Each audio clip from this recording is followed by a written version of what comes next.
All right, this is Rob, and we are back with episode number 310. We have another all-star panel for you.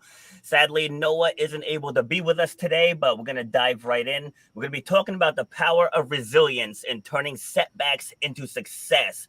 For those of you that don't know, this podcast was born because I was told I would never run a jump again. And then I worked my way back to where just this past Saturday, I completed my 189th race. So it's all about how you get through the life when it throws you curveball. So helping me have this conversation, we have a psychology expert, Mickey.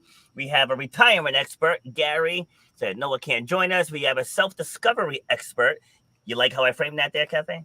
And we have a health expert, Jen Beck. Everyone was on for a solo episode, and now we're back to talk about the power of resilience. So we're going to start with Jen. Name a period in your life, and it could be at any point in your life that you want to share where life knocked you down, and how did it knock you down? Yeah, I think that for me, there was a season of knockdowns. It started with a separation from my marriage, and then COVID happened, and then a sale of the house happened. Like, it was all of the things just kind of converged all at one time. And it was one of those things where it's like life didn't feel great. Obviously, it was not in a satisfying marriage. We were talking about divorce at that time. But I think that was one of the biggest times in my life where I look at resilience coming in, because there were so many things that were happening. I had a 3.5-year-old daughter. We were downsizing our house, and I was moving into an apartment, and I was 45 years old. And just when I thought like all the things were sailing at the right time, my business was going really well, all the things were going, it was like the rug kind of got pulled out from underneath me. And it was a very sobering moment, to say the least. And there were some days that were on the couch going, all right, so this is where we're at. Okay, let's just get through the days. Okay, and then what did that do to you psychologically? Oh gosh, it was devastating. I went from being a very successful mom and having all of the things that, I had been aspiring to. We had a beautiful home. I had 2 dogs, a happy daughter. Life was really good. And I'll never forget, it was about a week after we sold the house, and I'm now living in a 2-bedroom apartment with 2 big dogs, and my toddler child, my dog blew out her back leg, and I'm laying on the couch going, this is not what I signed up for. This is not what I was looking for. And at the same time, laying on the couch in a fairly deep depression, and then beating myself up for not doing more.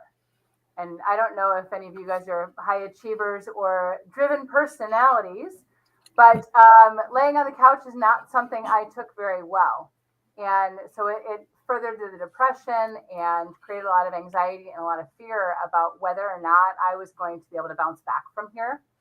And if so, what would that take? And did I really have it? And yeah, devastating was probably an understatement at that time. Wow. All right. Got some solid notes there. Mickey, unmute yourself. And Jen, you can mute yourself, please. Okay. Mickey, so same thing. Just name a point. Now, I know your story. I know you have all kinds of angles you could come at this from. I was trying to figure out where it comes from. Which time period, everything. I was racking my brain. So what would you suggest? What did you say? Name it. Whatever you feel was the lowest point in your life. Oh, that's really hard. But I can tell you the pivotal point. When I look back on it, and when you're in the life and when you're living the life, you don't have time to look around. It doesn't affect you, even though it's gonna affect you. That's why they call it post-traumatic stress disorder. You don't have any issues during the gun battle. It's when you come home and you get all that time to think. So I never really had a chance to reflect on my life until I was, this last stint, I was in Chino, because I've been on parole now, maybe 5 years, but I was in Chino, and for the first time, everything was still and quiet because some things happened. I was in the hole, and you're just with yourself 24 hours a day. And I didn't have anything to watch as far as television or read. So I laid there and just did my life from kindergarten on up. And I think one of the main pivotal points that sent me into something else, that turned Anakin into Darth Vader, and I wouldn't say it's the lowest point, but it was the most, I would say, pivotal, because it put me in a permanent another direction. And you know how my childhood was, my teenage years, and I did all of the things you would assume I had done. And then I got more religious, met a girl I liked, started doing different things. I had gone away from criminal things and gone mainly into my writing. And I was into music, and I was about 17. And my first wife, she was pregnant. I didn't know at the time. We were very, very young, both in high school. And I got this record contract from Atlantic Records. And the guy putting the record contract together, we had been doing shows and everything like this. And I had totally stopped my old life. And this is what I wanted to do. They liked my writing, my songwriting, everything like that. And right at the point where I was going to sign it, I was going to sign the contract on a Friday. My manager was Lance Parker. If you don't know that name, he's the fifth man mentioned in that Reginald Denny thing. And then after that happened, he ended up getting arrested. The riots, all of that broke out. And I was supposed to walk in there despite all of that and sign that contract. And it was supposed to be close to $200,000. And because he was in prison or jail, county jail at the time, I felt like I was stabbing him in the back. I wanted to make sure he got his percentage. So I decided to wait until he got out. He didn't get out for another year. During that year, I ended up in Memphis, Tennessee. I'm doing this. And I went from a lot of money and prestige, and a few months later, I'm on a truck dock loading and unloading trucks and trains with barely 2 pennies in my pocket. And I remember at that point being so turned around, like, how did I get here so fast? 2,000 miles away. And so everything had to rebuild and start from there. And that changed me, because I had depended on a dream for so long, and then it fell from under me. I didn't dream anymore after that. Everything was just hard, cold reality from then on until maybe a few years ago. Okay. Thank you. We have Kathy. You're up next. Thank you. Yes, I felt like for years my life was going along just fine, and I was really doing well. Then there came a time in when I was about 60. Some things happened. My husband and I had been part of a church group. He was pastor, and we ministered together for a number of years. And I was starting to question some of it. Wasn't quite syncing with me. And then my husband David had a stroke. And the next month he had a heart attack, and the following month another stroke. And that began 4 years of some constant caregiving that he needed. And during that time, of course, that just really hit my life. And I was continuing to work in adult literacy at libraries, but I was also taking care of him. And with the ministry group, I was more and more saying, I don't agree with these things. There's something wrong here. It just wasn't settling in. And so I was falling down into a deep well, I suppose. And at probably one of the lowest points, David was very ill, and I didn't know if he was going to make it. And I started thinking, well, what will I do when he's gone? So we had no children. And by this time, 4 years into caregiving, I had just kind of lost all of myself. I had no interest. I didn't know what to do. And I remember talking with him. I was thinking, maybe we'll just both go. And I could picture it like when we're at a party or something, you dance and talk with everyone. Then it's time to leave. You turn to the other and say, hey, you ready to go? Yeah. And we would go. I thought, well, maybe we'll do that with life. And I offered that to him. I said, if you're ready, I'm ready to go too. I can just cook us up something and we can just both pass on out of here. And he told me, I'm not ready. And that just kind of broke in me that stream of thought, that depression and heaviness that was on me. Then I thought, okay, well, I better find a way to keep going. But he did pass away after that. And then I did leave that church group. I just realized that was really not me. And so here I was in my early 60s and having no idea really quite who I am. What am I going to do with the next 30 years of my life? I hadn't built anything that I could stand on at that point. And that was kind of the lowest point. That was the beginning of some great change too, though. Love it. Not love the struggle, but you know what I mean. Gary, you're up. Yeah, I was just sitting there thinking, there's so many ways I could go with this, but the one that seems to land the most is, as a financial advisor, I've worked with people, literally thousands of people, helping them figure out their retirement and what's going on, and helping them prepare whatever, buying a house, going to kids to college. And then at the bottom line, you say, okay, you reach this point in your life where you don't want to work anymore. And that's great. And so we would work with them and help them figure out the money side of retirement, which is a big deal. And what I was realizing is these people are coming into retirement, they're friends, they've been with me forever, and they're dropping like flies. They're not living very long. So I'm going to funerals, I'm going to nursing homes, I'm going to hospitals, and it just totally sucked. And I thought, there's something really wrong. I've worked my whole life to help these people get there. They get there and then they're checking out. And then I'm dealing with spouses and everything else. It was just really sad. And that really hit me about 10 years ago in my industry. And then again, my father had his clients and I was working with them, and I took over his book of business, and same thing. And I'm just watching these people, and it was just really, it was draining. I mean, I'm thinking, why am I doing this all this time and helping all these people? And they're, what is wrong here? So that was incredibly troubling to me. And it still is to some degree, although I've tried to examine it. But what it really did is put me into a funk.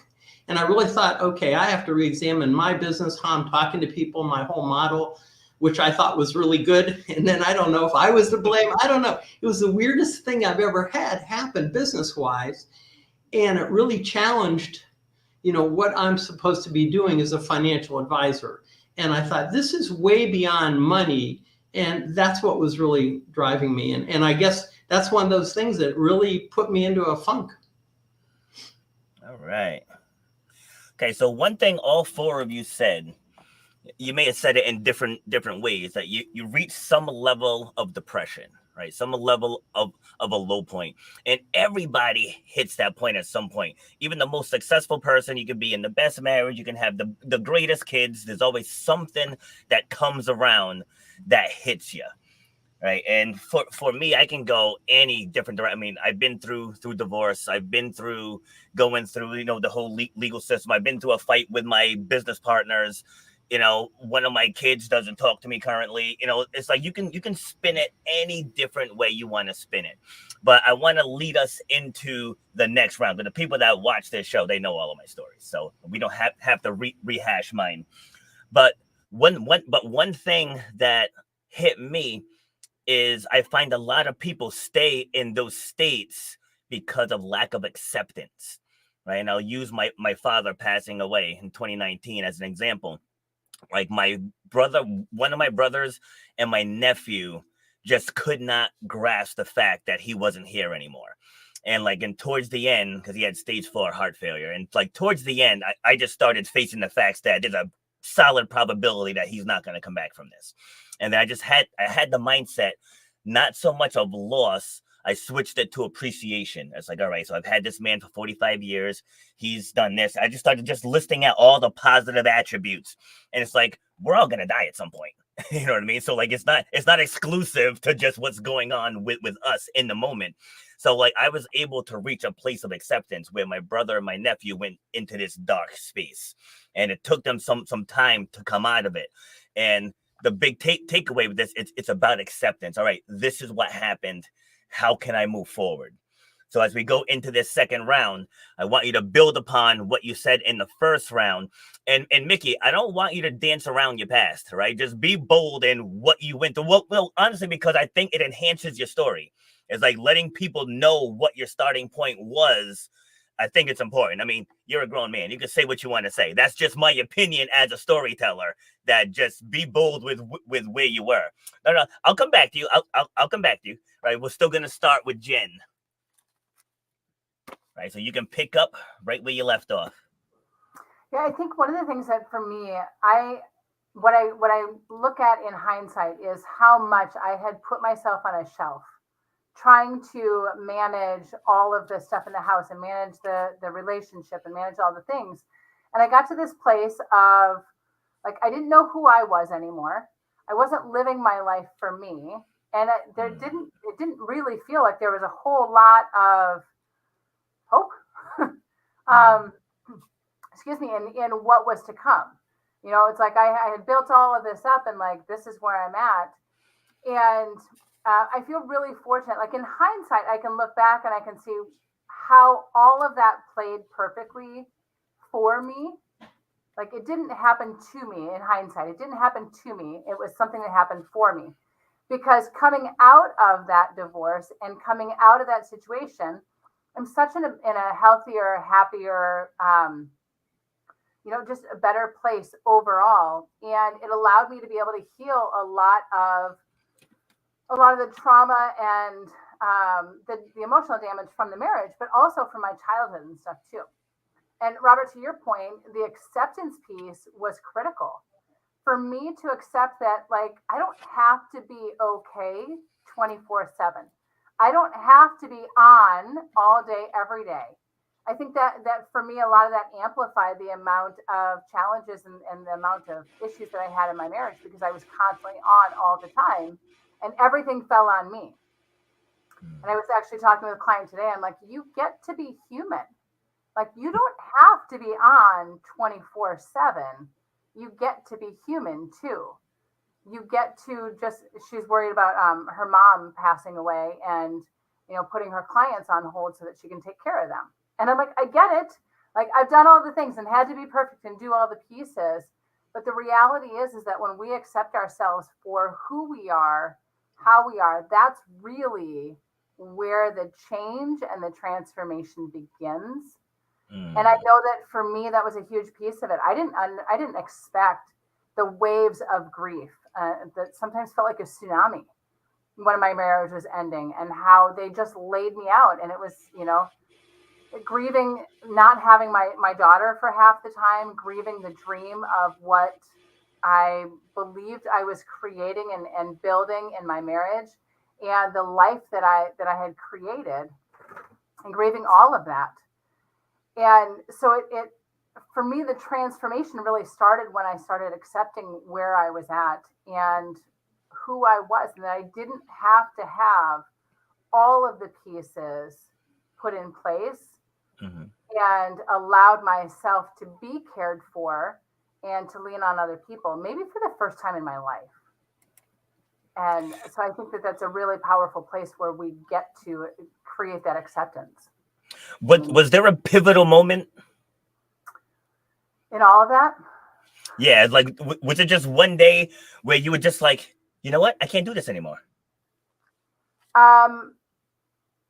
It's funny. I really leaned in on the old tactics. I actually went back and hired a business coach. I knew that, like, in my mind, I knew that I needed somebody to be able to kick my ass because I wasn't doing it myself, right? I was still in that driver mentality. And I think that there was a time that I had woken up and I was in a meeting with said business coach, and she has a very intense energy, a very, we'll just say intense energy. And nothing that she was saying was resonating with how I was feeling, what I was doing. And it felt actually very much like I was still in a relationship with my ex-husband. So the reality was that this is no longer working for me and I get to decide. Now, I should say that over the course of probably the 6 months previous to that, I had found an emotional healing modality that allowed me to start to heal what was underneath the surface, what was under the under. And I actually use that modality as well as multiple others in my work today. But I think healing the trauma and healing the self-limiting beliefs allowed me to get to a place where I could recognize this isn't serving me anymore. And like, I get to be human. There's, I forget who sings it, but there's a great song called I'm Only Human. And hearing that, it kind of became my mantra of like, I'm doing as much as I can, and I'm also doing what works for me. And so I think it was a combination of really, really understanding like this feels so out of alignment and offensive, and having the wherewithal to recognize that, and then to step into a space of like, this isn't working for me, but what would work for me, and start to explore that in the process. Love it. Awesome. All right, Mickey, you're up. Yes. So what's the question? So the question is, you had your pivotal moment. How did you put the pieces together to go the other direction? Accepting the fact that I had no other choice. Accepting the fact that a bridge had been burned and I had no one to blame but myself. So it's easier to blame than it is to forgive. It wasn't the fact that I was so upset and I blamed myself so much, is that it took me a decade to even forgive myself. And I have a saying that time ticks one way. You know, if they say, you know, anxiety comes from worrying about the future and depression comes from worrying about the past. And I try to live in the moment. And from then on, I had no choice but to live in the moment. I had to accept what was gone, you know, and I had to literally kill that human being inside of me because I'm being pushed in another direction that's more accepting. And it's not what you set out to do. A lot of times you end up doing things. You start on one road and it leads to another and another one. You never know where you end up. But that was a pivotal point of acceptance for me, that, okay, time ticks one way. That time has passed. I mean, and it made me look at fear differently when I got that acceptance, because in my mind at that point, fear no longer existed. And keep in mind, I'd already been shot twice by this time. I'd already been shot twice by the time I was in the 9th or 10th grade of high school. Both these happened in junior high school. So I had quite a life before this point. And then it seemed like more things happened when I tried to do the right thing, and things were pushing me into this side, and I just had to accept it. I mean, no more Anakin Skywalker. I have to put this big old mask on, and for the rest of my life, I can't feel human touch or anything. I just have to be Darth Vader for the rest of my life. And it's really depressing, but then once you accept it, I said, well, life is a story, and there's heroes and there's villains. Maybe I've just been cast as the villain. And if it weren't for villains, how would you know who the heroes were? So I just accepted that this was the role I had to have, because what I most desired died in front of me. And in order to move on, I couldn't go backwards. That had been burned. And it's because of a decision I made, which turned out to be a mistake, but in hindsight.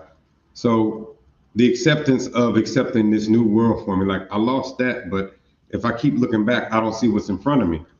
And it altered me. I don't like to, I tell people, as far as when people say things like they're damaged or anything, I think, no, you were altered. And that altered my way of thinking, but it also helped me as a survival mode too.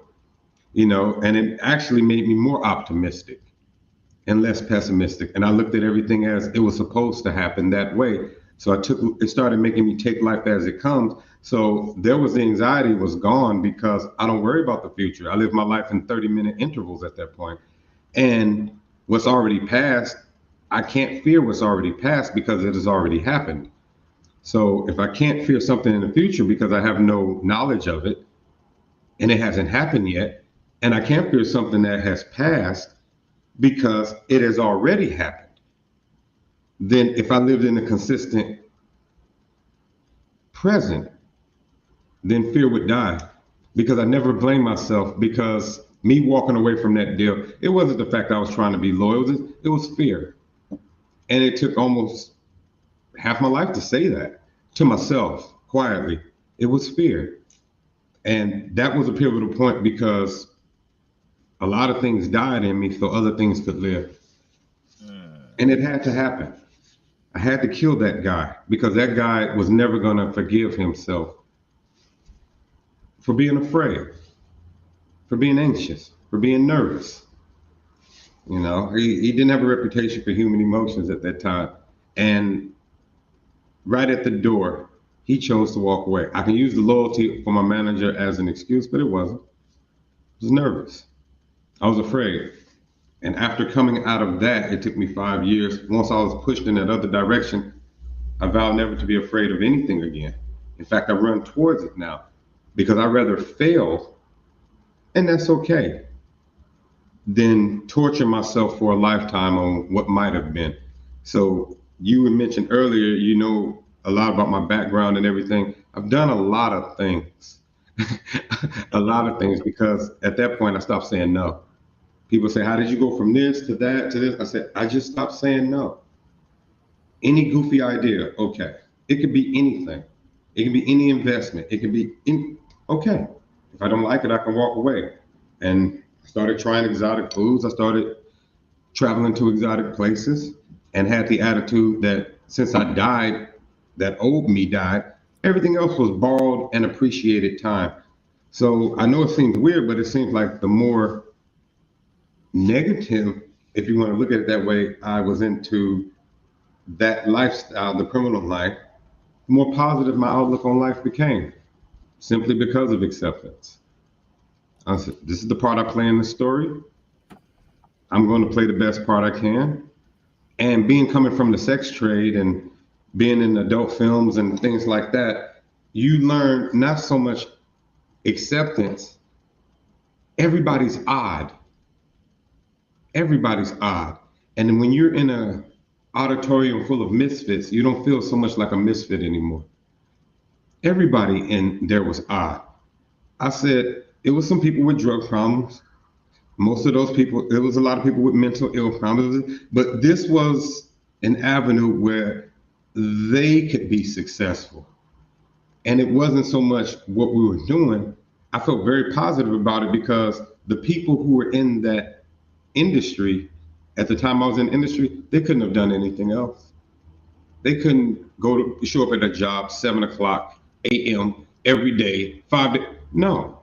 And to me, it seemed like, you know how you had a slow kid in school that gets picked on and you give him the basketball as a joke and he makes the winning shot? And that feeling you get when you see him make the winning shot and he's not so funny anymore. You know, he's just different. And that's how I felt. I know it seems warped and twisted, but yeah, I felt that way. I felt that was not the kid who got bullied, but the kid who got teased. You know, that girl that has one earring and she has like one eyebrow shave. She's just different. That's all. And if she gets in the field where she can excel, she won't look so slow. You're just on the wrong field. You know, she plays basketball. You guys are playing football. Get her on her field. She won't look so slow anymore. And I guess that's it. Well said. All right, Kathy, you're up. Yes, that's also inspiring. And I really resonate with the things you said, Jen, and with Mickey. And it reminds me that I found sometimes hardship is the most direct path to finding your true being. And it's just all of us in this journey to find out who we really are. And for myself, instead of playing that role that I thought I had to be, because I'm a pastor's wife and I do everything just like this, but I wasn't feeling like me. So when, you know, my life with that church group ended and my husband had passed away, I had heard about the Camino de Santiago. That's an old pilgrimage trail and 843 miles that goes across northern Spain. And it just called to me. Somehow I knew I have to go walk this. And I wasn't a hiker. I'm not, you know, that physically fit, but I knew I had to go and walk the Camino. So I went and I thought, well, this will be a good time to have some quiet time to myself. And plan out what am I going to do for my next 30 years now, because I was clueless. So I had my backpack and off I went alone to Spain and started walking. The first night I was in an old medieval church. The lights were dim. It was quiet. And I sat there and I teared up. I didn't expect that. And inside I heard the word absolution. And I know in the tradition of this pilgrimage, the church would grant forgiveness or absolution to those who completed it. But I said, I don't need absolution. That's not why I'm here. And I heard that voice come back and say, yes, you do. You need absolution from yourself to yourself. And that really set the next 37 days I was on that trail. I cried a lot, you know, after my husband died. I was really strong doing what I thought I was supposed to do and, you know, just carry on and not give in to the emotions. I cried, I broke down, and I just didn't know where it was coming from. But along the way, I learned that I needed the hardship of that trail and the blisters and bed bugs. All of these things came to pull me down to a low point where I couldn't keep that facade up, and I had to look at myself. And somewhere along in the way, I was talking with this man, and he said to me, he says, "You're on the Camino to learn to fall in love with yourself again." And somehow that just struck me, and I knew it was true. And I can't lay out all the mechanics, but I know I started to change after that point. And I realized that I had stopped living. I had stopped many years ago, had stopped wanting anything because it's easier to not want than to not get. So for fear of, I can't get it, I'll just shut it out. And so I started coming to life again, little by little. And so that was a point that really changed me and set me on this new course, and finding myself who I have been all of my life, but I had covered over just trying to live up to what other people expected, and all these other expectations that are outside of me. So I learned to really appreciate, okay, these hard things, they come because we need to be broken open to find the truth of who we are. And it's really a great gift. It's something powerful. And to always know there's always a way forward. There's always some path forward. There's always life. As long as we're taking breath, there's a purpose for us. And I can tell you, it's exciting when you start to step into it and really find out, yeah, this is me. This is who I am. And not trying to live up to others' thoughts or expectations, or my own expectations. But it took something about that Camino, walking on it, because, the pain of it, the physical pain, it wasn't easy, and I felt so alone. But suddenly I had no one to perform for, nowhere to turn to. And I did learn to forgive myself. I think that's what Mickey was saying. That's just so powerful. Forget what anyone else thinks about us. What are we putting on ourselves in the way of unforgiveness? And so that's been a real turning point. And I just really feel more centered, more grounded in knowing who I am now. And that's kind of what I, hope for everyone. And I think the key is that being truthful with yourself. And again, I heard you say that, Mickey, about, you could say it was because of the agent, but the truth is there was fear. That's hard to come to, but it's really powerful if you let go and just say, yeah, here's the truth about it. And I've got so many things that I lied to myself about, and I bought into the lies and believed it for a long time. But after I began that journey and forgiving myself and accepting myself and loving myself, then I was able to tell the truth. Yeah, that's right. That's why I did that. And that's where I am. Love it. Gary. Yeah, I think my low point was 3 funerals in 1 week. 3 clients passed away, all different ages, and I went to all 3 funerals. And I don't know that I've ever been a whole lot more depressed other than when my father passed away. He was my business partner and best friend. And I just sat there in those funerals, and it was just so, I don't know, it just felt like, gosh, this is really the lowest of the low. Well, that day, after the next funeral, I went to visit a friend of mine who was in the hospital. He had been diagnosed with pancreatic cancer. That's a death thing. And I walk in, and he looks terrible. I remember I brought him a Starbucks, and he loves Starbucks. He couldn't even drink it. So we're sitting there talking, and I look over in the corner, and there's a putter sitting there. And I said, "Where'd you get the putter?" He said, "Oh, a friend of mine dropped that off." And he said, "Gary," said, "I'm going to get out of here, and I'm going to putt with that putter, and I'm going to play a lot of golf." And he loved golf. I mean, this guy traveled all over, everywhere he could go. He would set up a business trip so he could go play a golf course there. I mean, that's who he was. So we're talking, and he's telling me all these courses he wants to play, all these things he's going to do. And we talked about it, and it was a fantastic conversation. I left there. I was way more up-tempo walking out, because here's someone who's in a terrible situation, and he's talking about his future. And that really kind of blew me away. So I don't know if it was the next night or that night or whatever, but I woke up in the middle of the night, And my brain went to this place that says, okay, Gary, you need to shift gears. You need to start helping people figure out how to retire and not die, which, by the way, is the title of my book. And that title came later, but that's the concept. And I thought, wow, what's going on here? So 4 o'clock in the morning, not my clearest thinking, but I had this whole brainstorm that I need to write a book and help people figure out what's going on. And what I realized is the people I was talking to were retiring from something, but not to something. And it was amazing. The ones who had something they're retiring to seemed really good. They lived a pretty normal life. They were happy. They had stuff going on. It was positive. And the ones who didn't have that figured out, not the same story. So I contacted my son. He's a freelance writer in Keystone, Colorado, up in the mountains. And I said, Max, I think we should write a book. And the reason I did that is 2 things. I've written a couple by myself, and then Max helped me a little bit. But this one, I'm visually disabled, so I don't see very well. I can't really use a computer anymore. So me writing a book on a computer just isn't going to happen.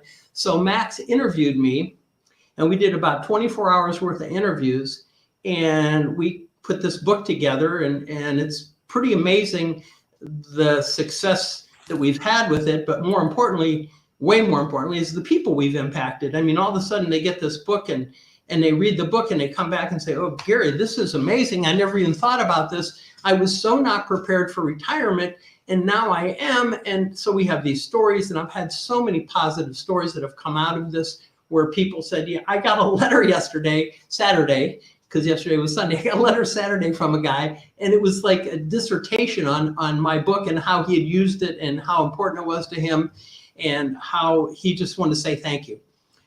Stuff like that started happening. That never happened before. And I mean, people say, oh yeah, thanks. So clients would come in and they'd say, Gary, I want to retire. And I said, sure, I get that. And they always want to focus on money because that's the only thing their brain is into. And I let them do that for a little bit. And I said, listen, the money part, we'll figure that out. Let me ask you a question. Tell me about your first day, your first week, your first month, your first year of retirement. And then I would just shut up. And they were like a deer in headlights, because 95% of them had nothing. They didn't have a clue. And they would just stare at me, and I'd say, yeah, that's not the answer I was looking for.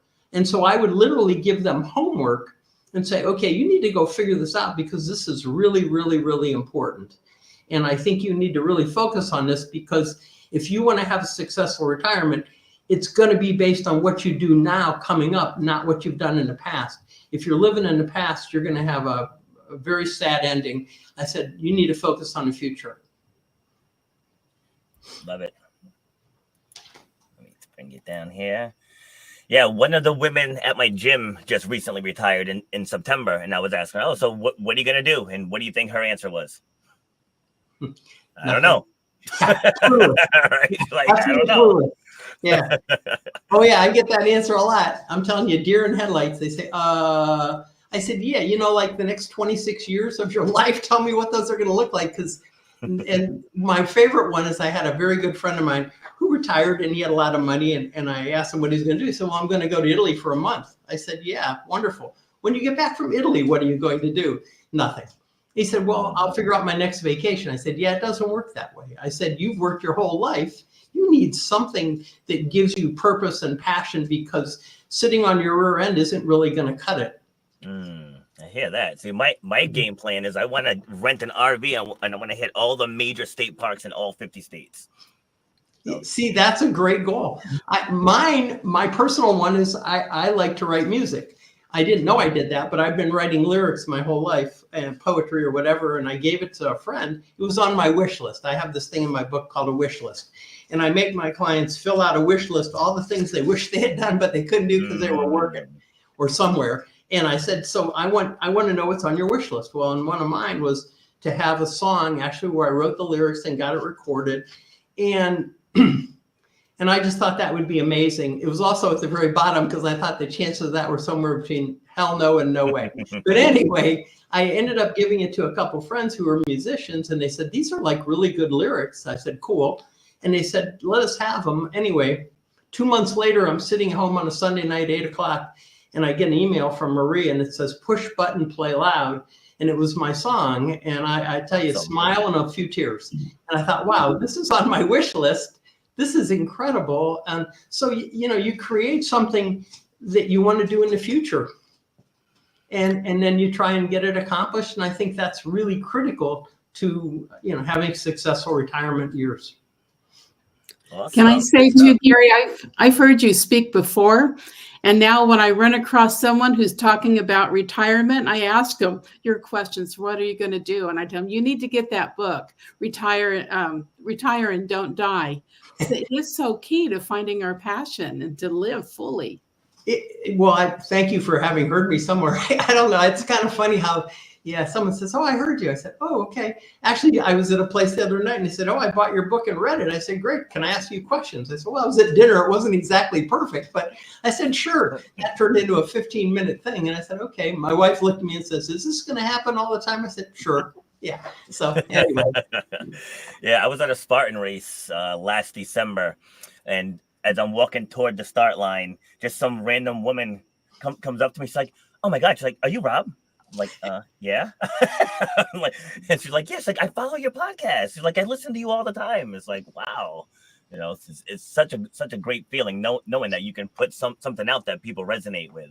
But back to the topic at hand. So we're actually making really good time. So I'm going to add in a bonus round. So Jen, let's start with you. What does resilience mean to you? Resilience to me is really the ability to get knocked down and get back up, right? It's not letting the little things take you off course.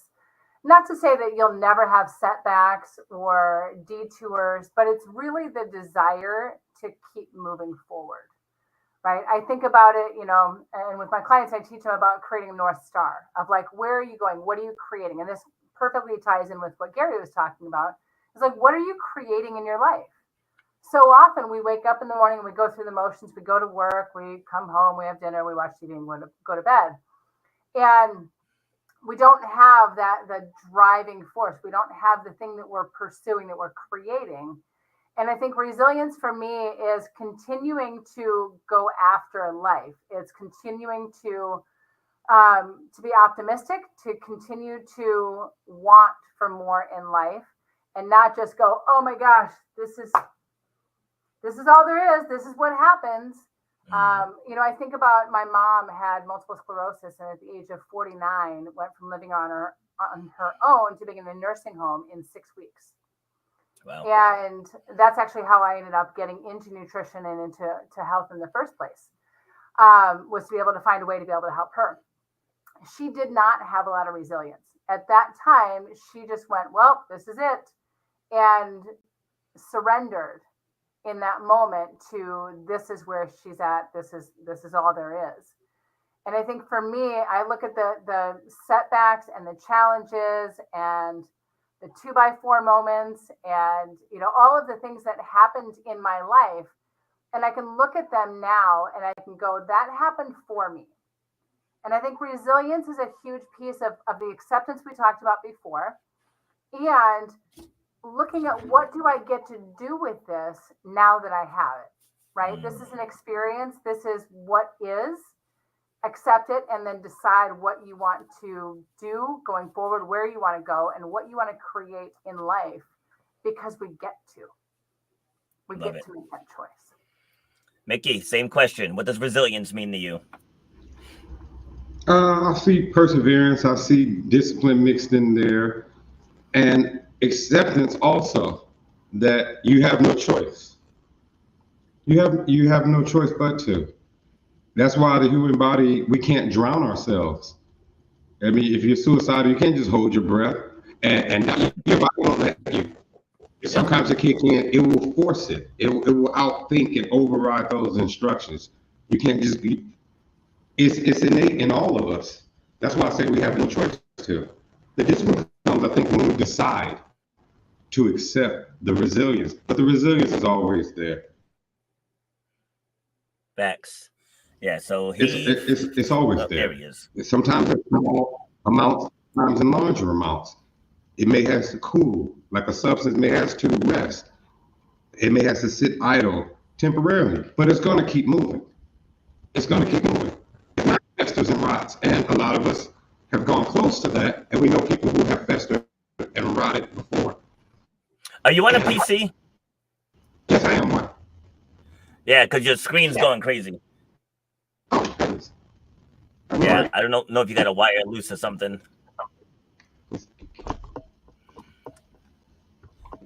Oh, is that better? Yeah, well, it's going crazy again. All right, I think Okay, we're is that good. better? Okay. Okay. All right, good. Yeah, Anything else on that? Go ahead. And I've noticed in life, a lot of times we make the decision that causes us the downfall, especially like I was talking about, just that one one time in particular. But when you accept things as they come, as they're presented, not as you want them to be, but as they're presented in absolute truth, it gives you something to work with. And it seems like you start to get into the habit of creating your own good luck. Like, why is this happening for me? You're actually creating that for yourself, because with that acceptance comes truth, and with that truth you have a better understanding of what you need to do. It's like a long time ago when I was really young, I was really into boxing. And I remember one of my trainers, you think you're winning the fight.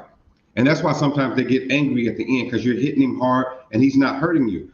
No, he had to tell me, you have 2 rounds left. If you don't knock him out, you lost. I said, but he's hurt. He said, yes. But every time you hit him, he hits you 4 times. You don't feel it because he's pat, pat, pat, pat. He said, but you've lost every round. And I'm sitting there walking back to my corner feeling like Superman because I can see my punches wearing on him. He said, you're losing every round. See, you have to tell me the truth, because now I can go out there and do what I have to do. And I know how desperate I need to be, or if I need to lay back. But if you're telling me I'm winning, if I'm not accepting the fact that I'm losing every round, then I'm not going to correct the mistake. I'm going to continue doing the same thing I'm doing until it turns right.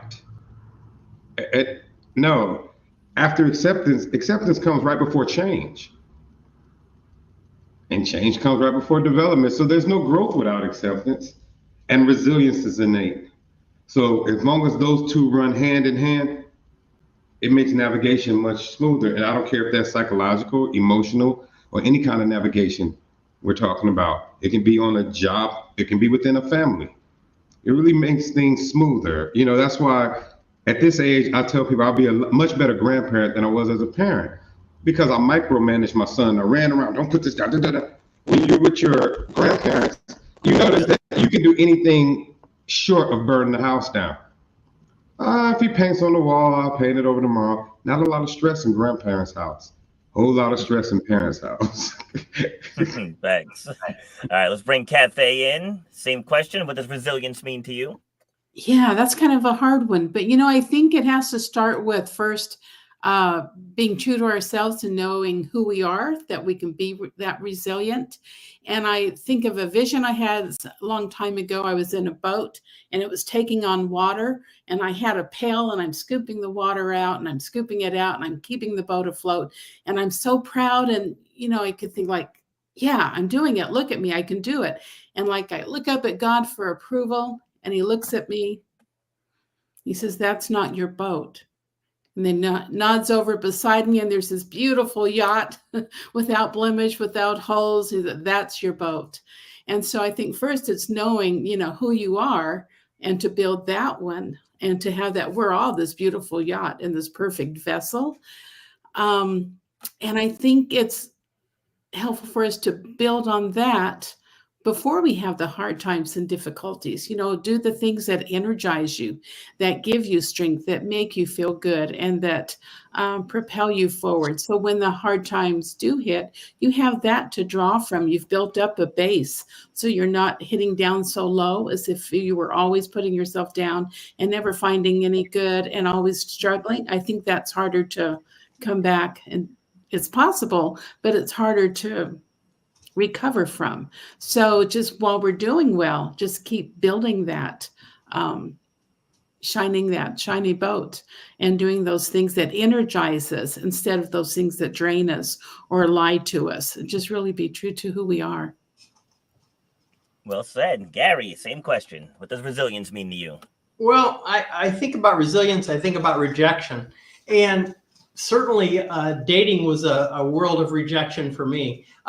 It was, hi, would you like to go out? No. And that was it. And, anyway, you sort of get that resilience thing. If you ever want to get a date, you got to keep asking people until someone actually says yes. So that was maybe my first real experience. Basketball was another one. I love basketball, and I got cut from the team my junior year after I had played and started my sophomore year. And I was really bummed. And they had a guy that was better than me, and I got that. And I spent the entire year becoming better and ended up starting my senior year. So I thought, okay, that's resilience. And, I fought back. But I think the one that really highlights it for me, when I got into the life insurance business, pretty much everybody just says no. So you have to figure out how to work around no's, and you get a lot of them, pretty much everybody. And then finally you'll find someone that says, well, I might be interested in that. And you begin to craft a way to explain things a little differently. But realistically, our business, 87% of the people who enter the life insurance business fail. So 13% make it. And of the 13, some do okay, some not so okay, some great. And I made up my mind that I was going to be in that 13%. I just refused to not be successful. So I drove myself. I did all those things that a very motivated person does.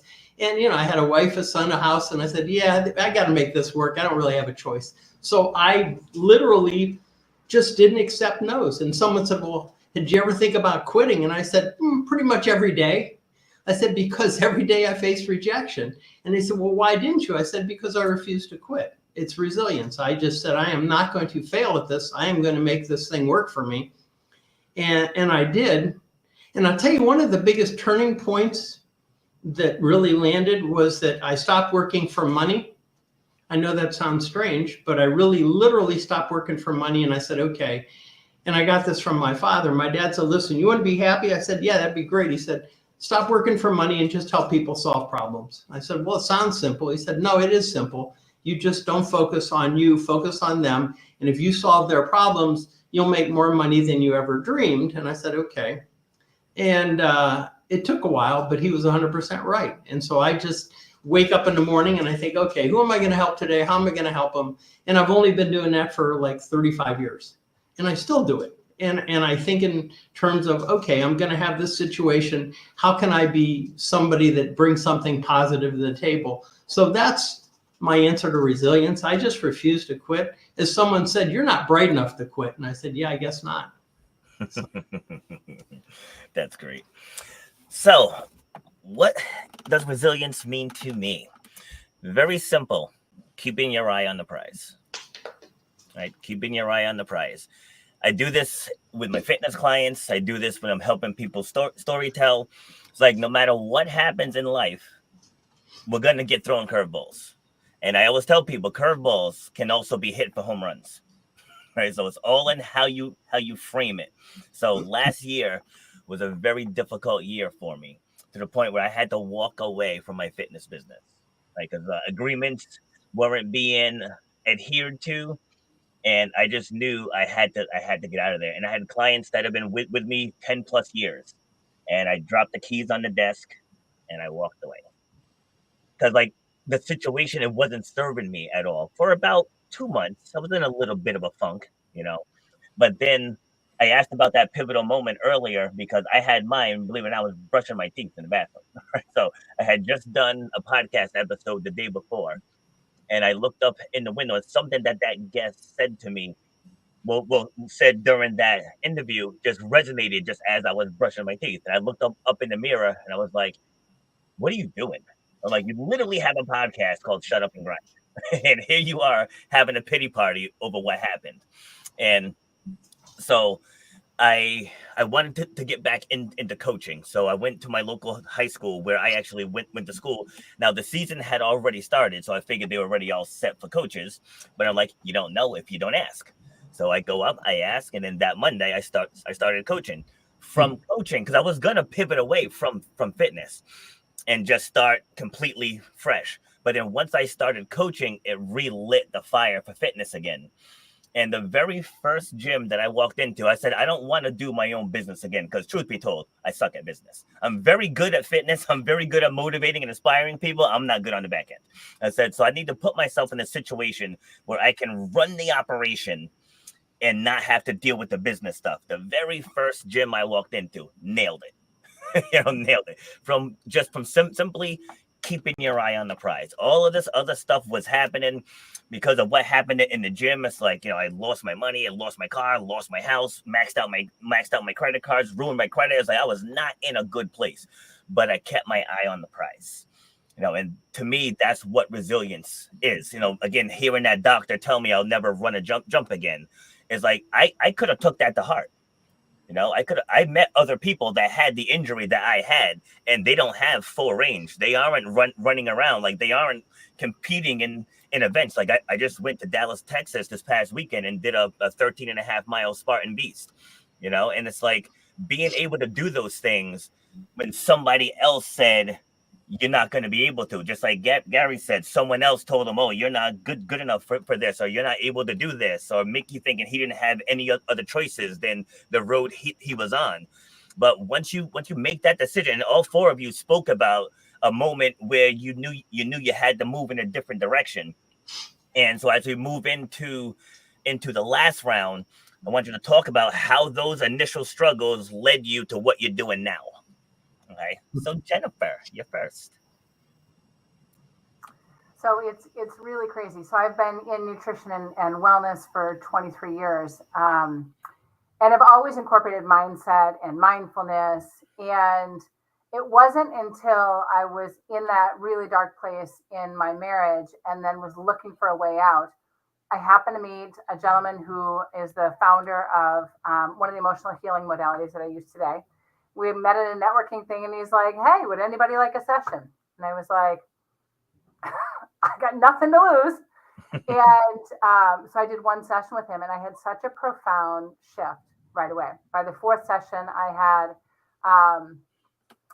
was asking him, like, how do I do this? I need to learn how to do this for myself. And went on to be certified, and then became an advanced certified practitioner, a master certified practitioner. And now I'm actually co-authoring some of the materials that we use. Nice. But I look at had I not gone through the depths of despair and distress and really had just given up on myself, I wouldn't be where I'm at now. And it's funny because I had a therapist throughout my divorce process. And in hindsight, I told her, I'm really grateful that I went through all of the stuff and the drama and the trauma and all of that stuff that I went through in my marriage. I'm grateful for it today because it's allowed me to not only heal my own stuff from the marriage and then childhood stuff too, but I've been able to help hundreds of other women to really reclaim themselves at the core level and really heal what's not serving them underneath, right? What's really the things that are holding them back or keeping them stuck in the doing mode or, the self-sabotage cycle. And she goes, I think, Jen, it's a little strong to say that you're grateful for the trauma.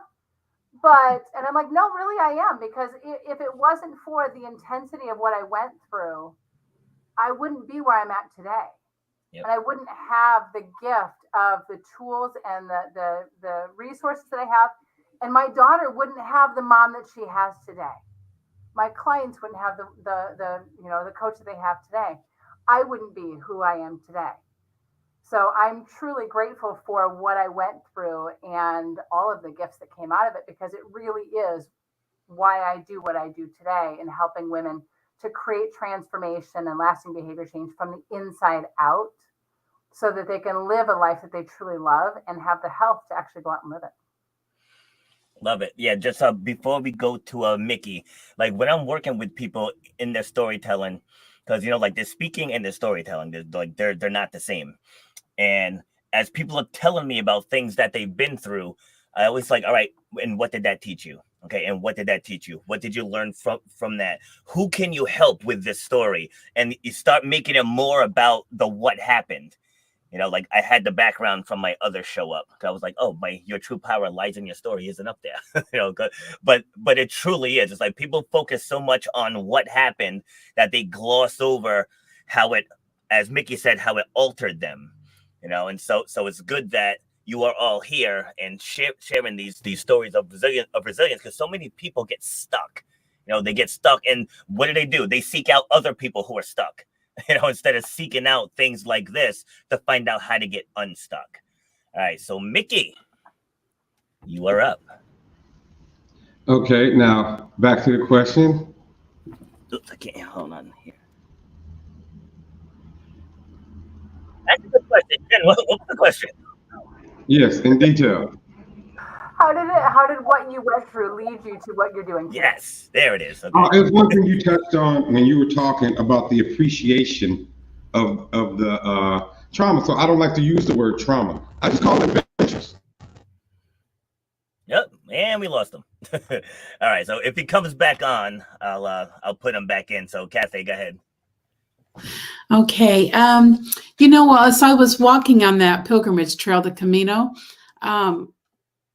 what it resulted in me is I'd always wanted to be an author all of my life since I was a little girl. I would make up stories, I would write stories, and always wanted to do that, but never entered into it until I came back and then wrote a book about walking the Camino, and more so about the journey, what happened with me inside and the healing that took place. So I stepped into that. So I've written 4 books now, because I was able to discover myself.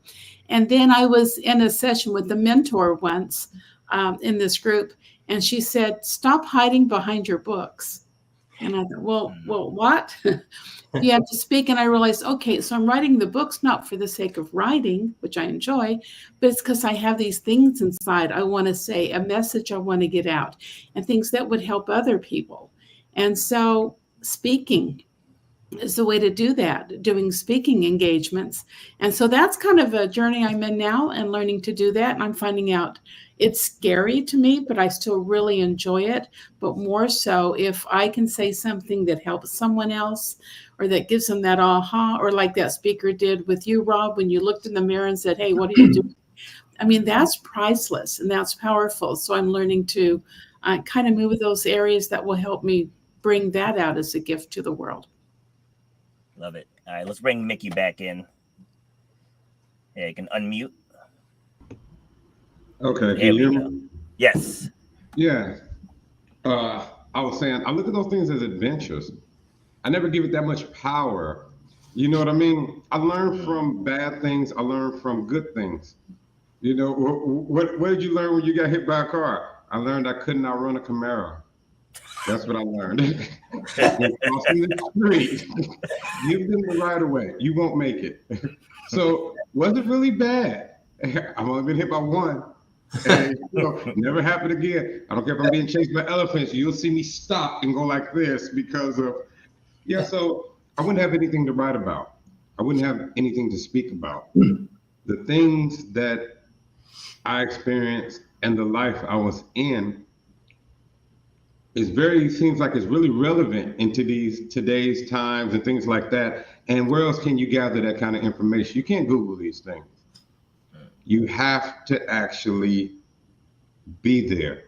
And I tell people my expertise didn't come from Google. I tell them it comes from observation and participation. These hands, these eyes, I've seen it, I've done it, and for decade after decade after decade. And when I was in the hole in Chino, and when you flash your life flashes before your eyes, because remember I had like 60 days to do the hole, so I did it very slowly. This was a TV show I was watching very slowly. So it's like, okay, tonight I'm going to be in the 3rd grade, so I remember all my memories because I had to take this slowly because I'm gonna be here a while. And I got to certain parts where I was like, why did I do that? What the hell did I do that for? It's like when you rewind the movie and go, that doesn't make any sense, and you learn to forgive yourself. You learn all of these things, and okay, I did all of these things. Now I write books about them, and people ask me questions. I give them the answer. I say, I'm not here to tell you what's right or wrong. I'm just here to tell you what happened, or the truth, or what can happen. You take it, ask for what you want, but I experienced a lot of these things, so you don't have to. it's like I had one of my female clients and I was talking to her and I said, let me paint this for you. I said, we were talking about strangers and strangers for, I said, if you're ever on a date with a guy or you don't know him and he's going to take you home, but he has to make a stop first. I said, when you get to the red light, just hop out of the car and run. I said, trust me on this. I said, don't ask me how I know it. Just trust me. You're going to hear those famous words. Sure, but I have to make a stop first.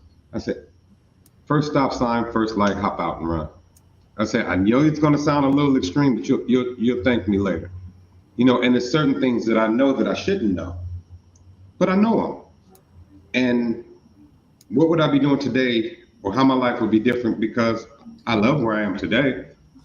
But it was hard getting there. And I told one of my other clients, I said, because they were trying to forgive themselves for mistakes. And I said, you didn't make any mistakes. You just had adventures. And I said, you want me to prove it? And she said, yeah, prove it. I said, because you're sitting here in front of me. You're sitting here in front of me. See, you just took a different pathway. And, you know, so-and-so's road was a little smooth. So-and-so had a train track on their road. Some people had a lot of potholes. But guess what? We're all at the park. We're still here.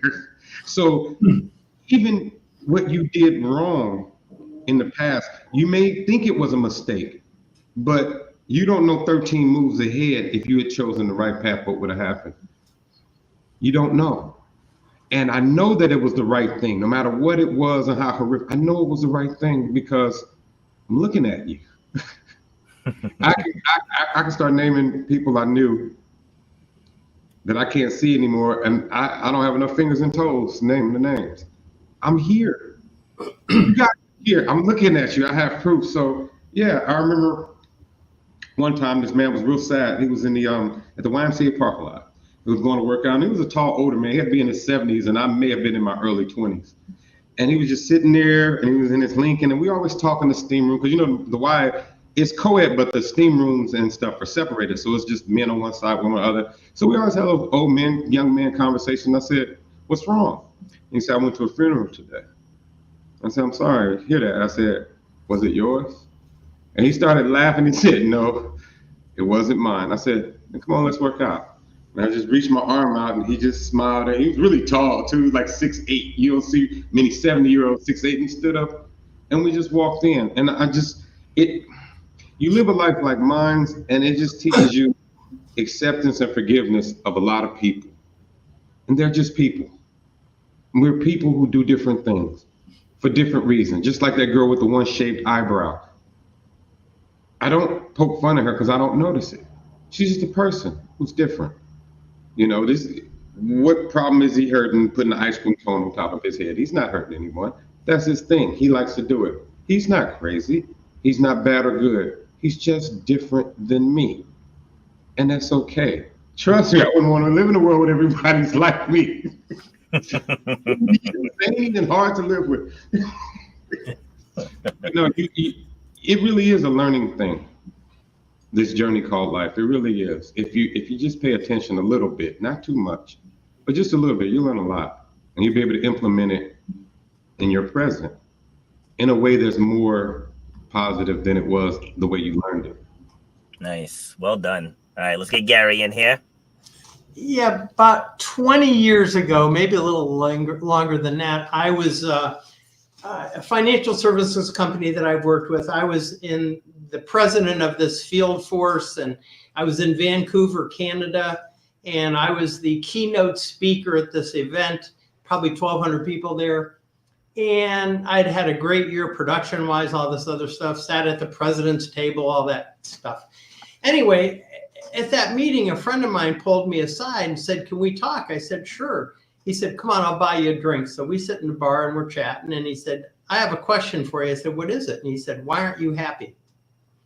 And I looked at him. I said, what do you mean? He said, you're number 8 in the entire country. You're the president of this whole thing. There's 1,200, 2,000 people, whatever it was, sitting out in an audience. You're the keynote speaker. And I see you and you just don't seem happy. He said, what's that about? And I said, well, I was 8th. I could have been 5th and all that. And he looks at me and says, wait, time out. And he goes, time out. I understand that from basketball.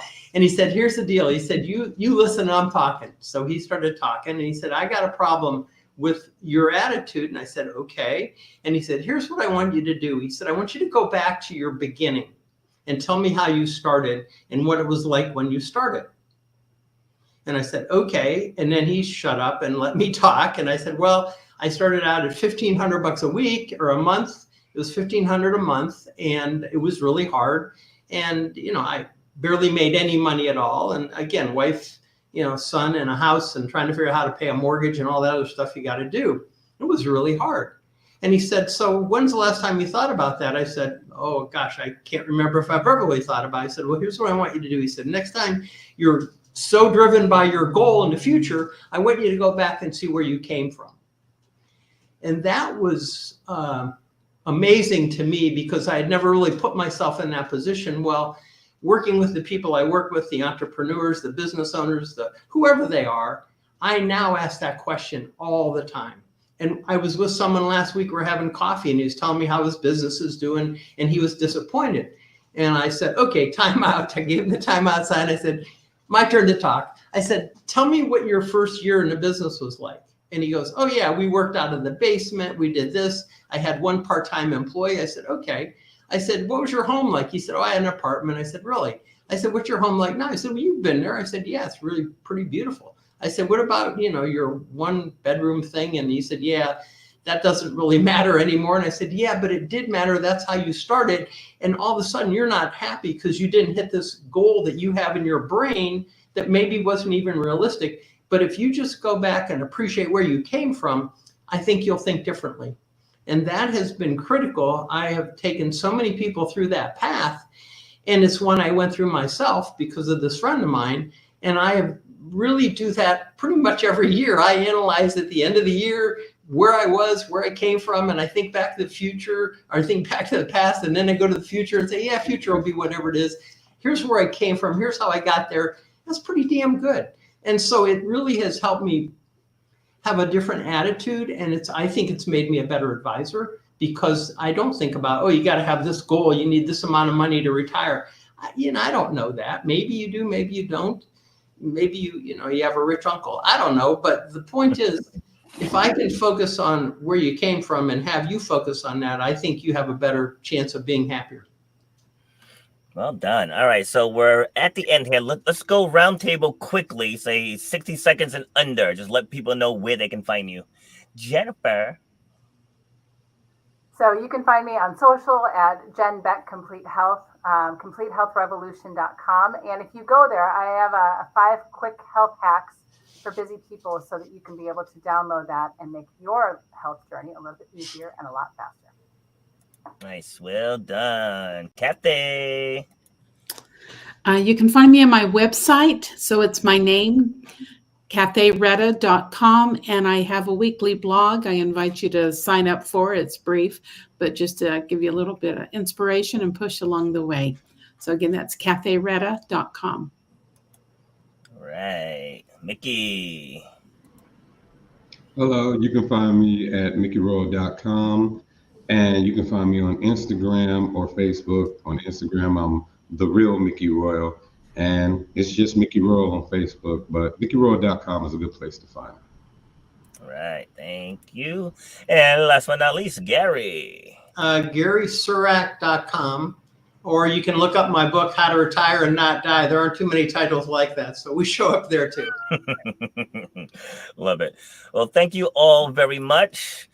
Right, it's a solid episode. So for those tuning in, if you guys have any questions, drop them in the comments. And thank you for tuning in and staying with us.